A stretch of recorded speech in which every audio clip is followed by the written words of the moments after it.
Olá a todos, então vamos aí dar continuidade à nossa disciplina e dar continuidade então à matéria de princípios de interpretação constitucional. E como nós vimos na aula passada, a questão da interpretação aí constitucional, os princípios que levam à interpretação constitucional, eles podem assim, ser debatidos e criticados a partir de uma teoria muito mais tradicional, que nós vimos então que seria aquelas concepções próprias do Zavini, que falava dos métodos clássicos de interpretação, que seriam o método aí gramatical, o método lógico, o método sistemático e o método histórico, para então se interpretar as leis e então extrair as normas jurídicas para aplicação aos casos concretos.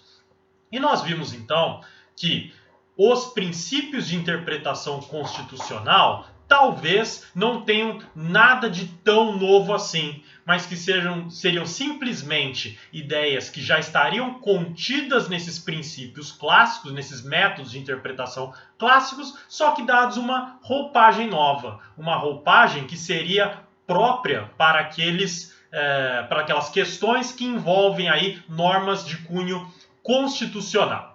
E daí, veja só, nós começamos a estudar a partir aí do princípio de interpretação constitucional da unidade da Constituição, que prega, em um primeiro momento, aquela ideia de que a Constituição deve ser lida como uma só. Ou seja, não pode ser lida em tiras nas suas normas constitucionais. Eu não posso fazer a leitura de uma norma constitucional desvinculada das demais, porque todas aí têm a sua importância e todas devem ser lidas como se fossem um grande sistema. E veja que no momento em que eu estou tratando dessa maneira, falando então de um sistema constitucional, eu já estou falando de certa maneira no método sistemático. Só estou dando uma qualificação, que parece até que não seria uma qualificação, mas seria muito mais um destaque para a leitura das normas constitucionais em congruência, em conformidade uma com as outras. Ou seja, entendendo então que o método sistemático funciona não só entre leis, mas também dentro de uma própria lei, que a sua leitura deve ser aí sistemática dentro do sistema que é criado internamente na própria lei, e aqui voltado para a Constituição.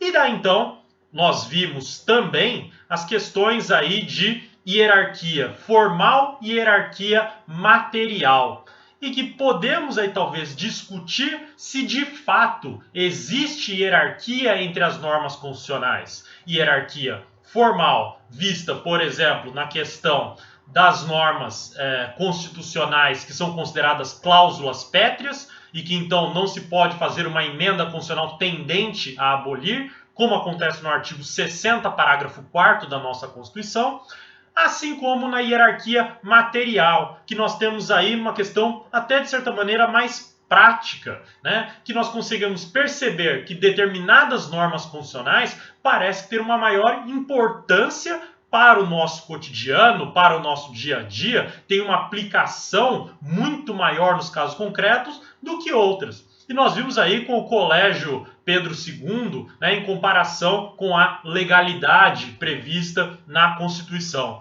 que parece existir, de certa maneira, uma hierarquia material entre essas normas e que fundamenta, inclusive, indecisão, se quisermos fazer aqui um obter dictum, na indecisão do Tribunal Constitucional Alemão, que, embora tenha falado de mesma hierarquia, ele complementa depois a ideia, trazendo que, na verdade, existem em algumas normas peculiares aí uma certa hierarquia entre elas.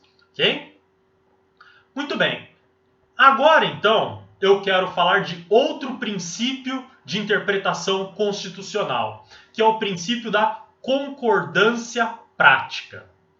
E qual que é a ideia do princípio de interpretação constitucional da concordância prática? É a ideia aí que se relaciona com a concepção de acomodação de direitos fundamentais. E como que se dá essa acomodação dos direitos fundamentais? Se dá de maneira com que se tenha uma chamada eficácia ótima. E o que significa dizer eficácia ótima? Que eu consiga aplicar na maior medida possível aquele direito fundamental. Então, veja, quando eu estou diante de diversos direitos fundamentais que podem ser aplicados a um caso concreto, eu tenho aí então que fazer uma maneira com que eles concordem na prática, ou seja, no caso concreto, e que tenha a maior aplicação possível diante daquele caso. Veja, que nós já estudamos, de certa maneira, uma forma de resolver esse problema, que é a forma lá prevista pelo Dworkin, na verdade podemos até dizer que são duas formas, né? Que é a prevista pelo Dworkin e o Alexy. Cada um com a sua metodologia própria. O Dworkin, então, a partir de uma argumentação, né, trazendo aquela ideia do juiz Hércules, e que pela argumentação, no sopesamento, aí, na ponderação entre os princípios, um sai derrotado e o outro sai vencedor.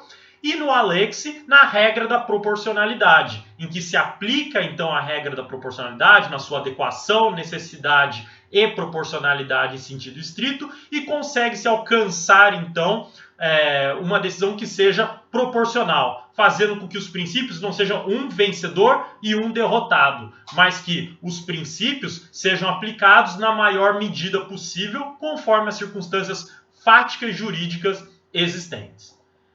Mas veja, essa é uma maneira de se encarar a questão de concordância prática dos princípios.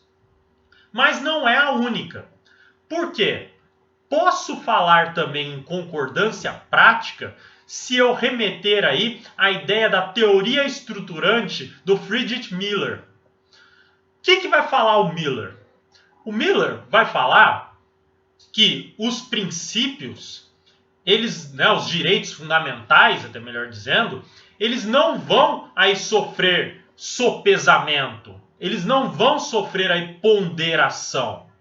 Porque, na verdade, não existe colisão de princípios, não existe colisão de direitos fundamentais. Então, essa premissa trazida pelo Dworkin, pelo Alexy, né, para falar desses dois principais autores, ela seria uma premissa falsa nessa concepção do Miller. E que então, na verdade, cada princípio tem o seu próprio alcance. Ele tem aí o seu âmbito de atuação. Só que veja, essa questão aí então, né, do pensamento do Miller, de ter cada um ter o seu âmbito de aplicação, essa questão remete também a um trabalho muito mais pesado, talvez, do intérprete. E por que um trabalho muito mais pesado do intérprete? Porque ele, agora então, terá uma tarefa muito árdua, usando as palavras do próprio Miller, de delimitar o alcance desses direitos fundamentais. E a partir do momento em que ele tem essa tarefa árdua de delimitar o alcance desses direitos fundamentais, ele consegue, então, dizer qual que é o princípio, qual que é o direito fundamental aplicável ao caso concreto, tá? Para trazer um exemplo para vocês, né, de uma questão.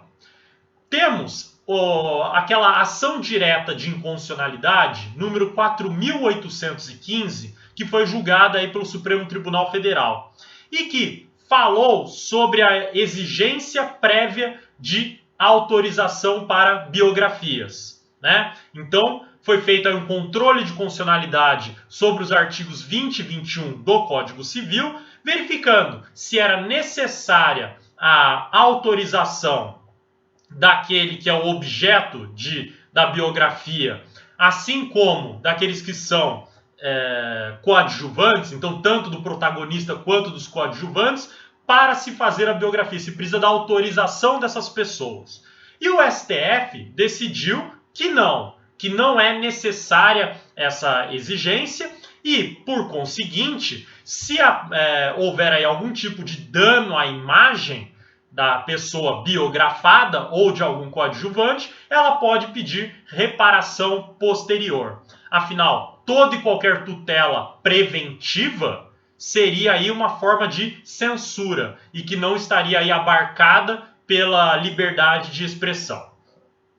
Veja, se nós fôssemos pensar aqui numa questão de colisão de princípios, própria para o Alexis, própria para o Dworkin, nós falaríamos aqui em uma colisão entre a liberdade de expressão, né? Liberdade aí, então de se publicar, liberdade de imprensa, até de certa maneira, e do outro lado teríamos aí um princípio de privacidade, um princípio de intimidade em rota de colisão e que com o sopesamento, com a ponderação conforme as formas lá previstas pelos autores, chegaríamos à derrota ou então à maior aplicação de um princípio em detrimento do outro.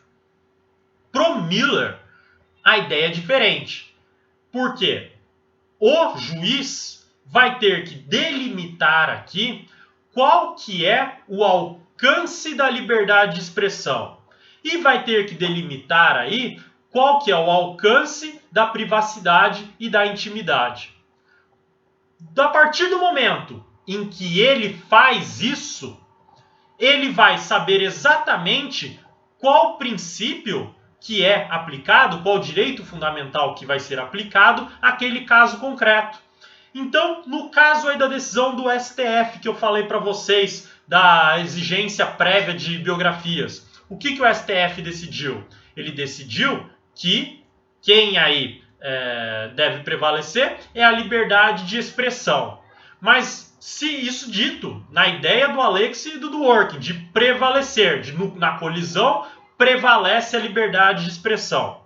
Agora, para o Miller, ele vai falar o seguinte, que exigência de autorização para a biografia nunca esteve dentro do direito fundamental à privacidade ou à intimidade, porque isso está inserido, né, a não exigência daí no caso, ao direito fundamental de liberdade de expressão.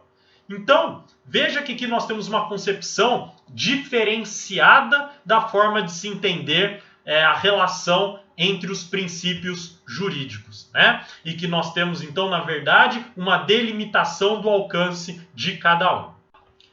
E veja que, inclusive, essa posição tomada em favor do sopesamento, da ponderação, em contradição com essa teoria estruturante do Miller, né? Para o Miller, é dizer que sopesar, ponderar, é buscar uma saída fácil, uma saída aí muito mais singela para a solução do problema.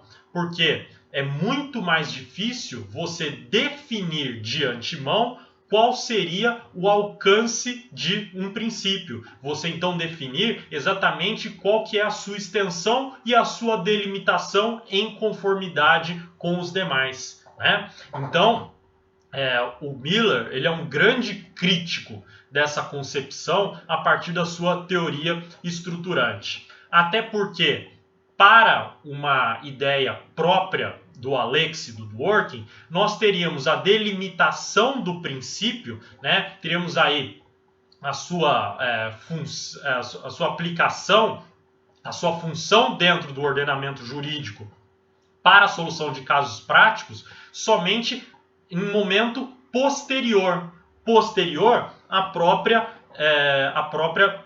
ponderação, ao próprio sopesamento. O que seria, na visão de Miller, muito equivocado, porque é preciso que isso seja feito de antemão. Mas entenda, falar de antemão não é falar que já está pré-pronto no ordenamento jurídico, que a resposta já está dita na norma jurídica. Nada disso. Você precisa do caso concreto para então concretizar esses princípios. Mas veja que você não pode tentar definir a solução do caso a partir da colisão entre esses princípios, e sim delimitar a sua extensão para dizer qual é o princípio ou direito fundamental que se aplica àquele caso concreto, tá bom? Então veja que não é dizer que na Constituição, por exemplo, já está tudo pronto, que já está lá toda a delimitação. Não, isso é trabalho do intérprete, mas ele faz isso para depois decidir. Agora, no sopesamento, veja que ele vai então verificar todo o caso concreto, mas ele vai fazer a decisão toda de maneira posterior à ponderação, à construção do sistema de maneira posterior. E na visão do Miller, ainda assim, equivocada. Tá bom? Então essa é a ideia principal aqui que nós temos sobre a concordância prática, né? E o problema então que nós temos, inclusive, do momento em que estamos aplicando esse princípio de interpretação constitucional da concordância prática, que por vezes nós temos uma mistura aqui entre as concepções próprias do Miller, né, e às vezes até do Hess, que nós vamos trabalhar adiante, com as concepções de Dworkin e principalmente de Alexis, como se tudo fosse a mesma coisa. Então, se invoca por vezes numa decisão judicial Miller e Alexis no mesmo parágrafo, no mesmo raciocínio, sendo que o próprio Miller é um dos grandes críticos à concepção do sopesamento. Ele não vê como fazer aí uma relação, fazer aí, então uma conjugação das ideias dele com a do Alexis. E nós, incrivelmente na nossa interpretação, né, obviamente errada, fazemos isso, né, na aplicação do direito. Então, veja que nós temos esse problema aí inicial para a concordância prática. Segundo ponto importante aqui, agora, outro princípio de interpretação constitucional que eu quero trabalhar aqui com vocês é o princípio da conformidade funcional. E o que significa o princípio de interpretação constitucional da conformidade funcional? Significa que deve haver estrita obediência à repartição de funções constitucionalmente estabelecidas. Ou seja, no momento da decisão pelo tribunal, é preciso que haja respeito à separação de poderes. É preciso, portanto, que o judiciário, o executivo e o legislativo respeitem aquilo que constitucionalmente foi lhes dado como funções típicas e atípicas. E qual que é a principal ideia de pano de fundo desse princípio de interpretação constitucional? É a ideia de se evitar o ativismo judicial, de se evitar, portanto, que o poder judiciário legisle ou então o poder judiciário administre, né? Ou seja, usurpando as funções próprias do poder legislativo e do poder executivo. Veja que essa ideia da conformidade funcional, ela é um tanto quanto simples de ser respeitada quando falamos aí de constituições, quando falamos de sistemas jurídicos em que há, sobretudo, uma legislação negativa, ou então até mesmo podemos falar de direitos negativos. E o que significa direitos negativos? São aqueles direitos fundamentais clássicos em que se nega ao Estado, né, uma postura de poder aí intervir na vida privada. Ou seja, a Constituição sendo então uma barreira, sendo aí um escudo contra a atuação estatal desmedida. Ou seja, o Estado só pode fazer aquilo que a Constituição permite que ele faça, que ele intervenha na vida privada até o momento que a Constituição permite, até o ponto que a Constituição permite. Além disso, estaríamos aí numa atitude inconstitucional.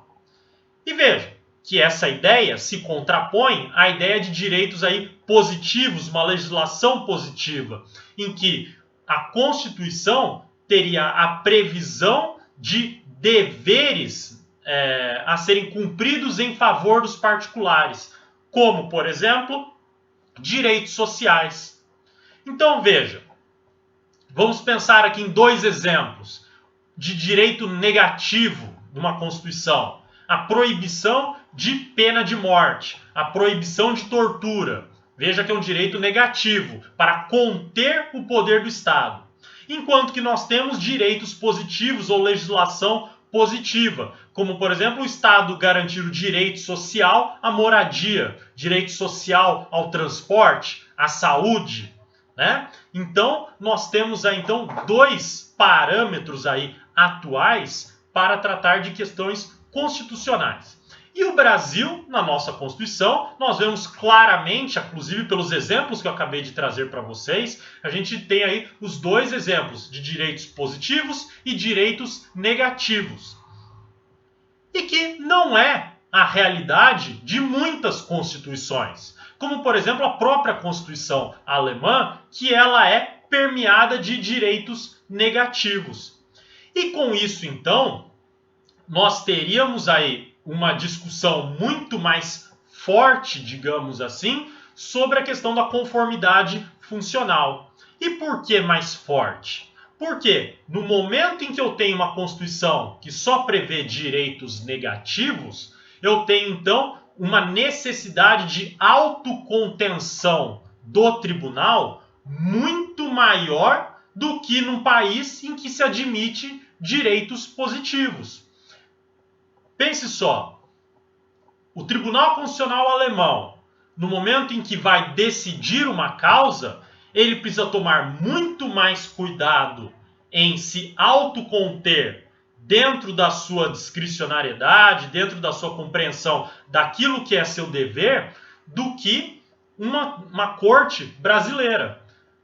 Porque veja, o Tribunal Constitucional alemão, se existem aí então direitos negativos, na Constituição, ele teria então que decidir limitando o seu poder, falando que ele não pode intervir em uma política pública e mais, ele não pode fazer com que o Estado cumpra determinada política pública à força, porque não existe mandamento constitucional que o obrigue a tanto. Então é aquilo que se convencionou inclusive dizer lá na Constituição alemã, né, da ideia da Constituição moldura. E o que é a Constituição moldura? É a ideia em que há uma limitação à atividade legislativa. Qual seria o papel do Tribunal Constitucional alemão dentro dessa Constituição moldura? Verificar se o legislador respeitou os limites legislativos, os limites dessa moldura. Né? Se ele não ultrapassou os limites dessa moldura. Se ultrapassou, o Tribunal Constitucional alemão pode agir. Ele pode, então, controlar aí a legislação feita. Agora, não cabe ao tribunal controlar como, né, a forma de preenchimento dessa moldura. Se estiver dentro da moldura, o Tribunal Constitucional alemão tem que acatar aquilo que foi decidido pelo outro poder. Aqui, sobretudo, o poder legislativo. Tá bom? Veja, então, que esse argumento ele é bastante forte para falarmos de direitos negativos. Agora, numa Constituição brasileira, que temos direitos negativos e direitos positivos, nós temos aqui um problema muito maior para se falar aqui de uma autocontenção, uma autorrestrição do próprio Tribunal Constitucional, no caso aqui do Supremo Tribunal Federal. Por quê? Se está previsto que é um direito que deve ser concretizado pelo Estado e, conforme aí nas concepções e influências pós-positivistas, né, neoconstitucionalistas, nós temos aí uma força normativa da Constituição, nós então temos como exigir do Estado o cumprimento desses direitos positivos. Eu tenho como exigir direito à saúde, exigir direito à moradia, direito ao transporte, e assim vai, todos os direitos previstos na nossa Constituição. E aí fica muito mais difícil dizer qual que é o limite do poder judiciário na efetivação desses direitos, sem que ele se torne um poder legislativo ou um poder executivo. E aí, veja, nós temos então todos os problemas de ativismo judicial que nós já conhecemos e estamos conhecendo ao longo aí dos dias e das semanas que se passam, né? De intervenção, muitas vezes aí indevida, outras devida, na atividade legislativa e administrativa, tá? Veja que o STF, até determinado momento, aí se formos falar aí até próximo dos anos 90, começo dos anos 2000, aí, 2000 e pouco, tinha uma postura muito mais autocontida, respeitando, digamos mais assim, esse princípio de interpretação constitucional de conformidade funcional, o que atualmente não é tão verdade. Que o STF, então, está aí sendo muito mais ativista. E aqui eu estou usando a expressão, inclusive, ativista, num sentido genérico, porque sabemos bem, temos aí duas formas de intervenção.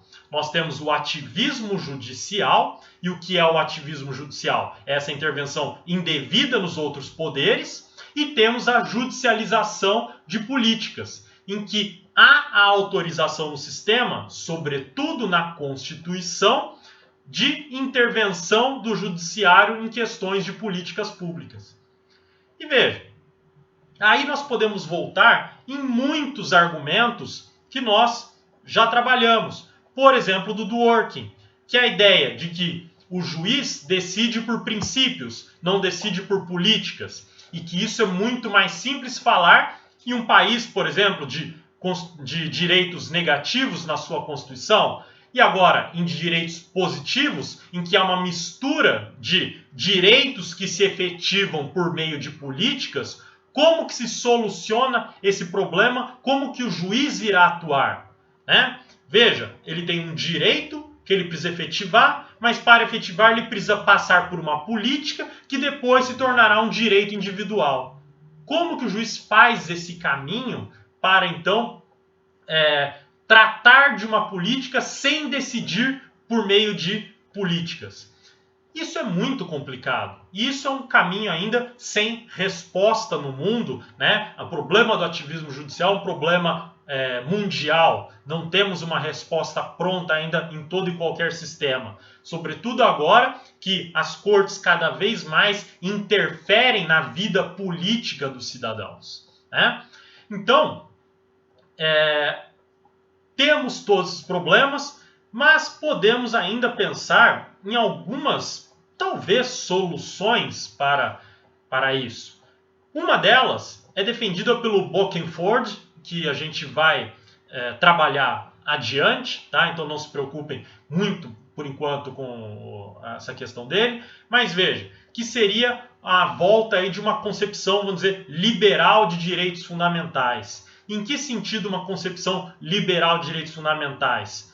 Para que fosse aí uma volta, né, a simplesmente os tribunais somente tratarem do direito naquela ideia de constituição moldura, né? Ou seja, não ter mais aí essa intromissão do Estado em questões de direitos positivos. E que então o Estado só precisa conter o seu poder contido, né? Ser contra aí qualquer intromissão na vida privada, né? Nas vidas e os direitos do próprio indivíduo. Agora, temos outra ideia também, aí de origem também agora americana, que é do John Hart Ely, tá? E o que o John Hart Ely vai trabalhar? Com a ideia que o Tribunal Constitucional ele somente poderia fazer um controle de constitucionalidade formal das normas. Ou seja, nada de controle de conteúdo das normas jurídicas. Que, de certa maneira, caminha próximo aí da ideia da Constituição moldura, né? Não deixa de ser tão diferente da ideia de Constituição moldura. Mas a ideia é que o John Hart Ely, ele é muito mais aí radical nesse seu posicionamento. Por quê? Porque ele não admite a ideia de intervenção dos ministros, né, dos juízes, nas normas, no conteúdo das normas constitucionais, porque isso é papel do próprio poder legislativo no momento de criação da norma. Ou seja, o que a Suprema Corte faria tão somente? Controle do próprio procedimento, do próprio processo legislativo. Então, controle aí se foram cumpridas todas as etapas procedimentais para aprovação daquela lei, para aprovação daquela emenda constitucional, por exemplo. E não para controle do seu conteúdo, porque isso é decidido pelo Poder Legislativo, aqueles representantes imediatos do povo, que foram de fato votados para estarem lá, né? E que ministros, juízes, não são aí votados para serem representantes do povo. Seriam no máximo aí, forçando a interpretação, representantes mediatos e não imediatos. E por isso faltaria a eles legitimidade democrática para decidir sobre o conteúdo das normas jurídicas. Então, John Hart e Lye, a partir dessa concepção de ausência de legitimidade democrática, diz que deve afastar, então, essa intervenção do judiciário no conteúdo das normas jurídicas, de fazer controle de constitucionalidade sobre as normas jurídicas. E também ele traz uma outra crítica, e que isso é muito perceptível dentro do nosso poder judiciário, sobretudo no STF. Que veja, ele vai defender o seguinte, que o poder legislativo, quando vai decidir sobre determinada matéria, ele então pode ter todos os seus debates, mas no final se trata de uma votação. Então vai falar, olha, aperta sim quem é a favor da aprovação do projeto, aperta não quem é contra a aprovação do projeto de lei. E daí há essa votação, independentemente dos debates e argumentações havidos. Que se espera que teve um convencimento, né? Mas sabemos que na prática não é bem assim.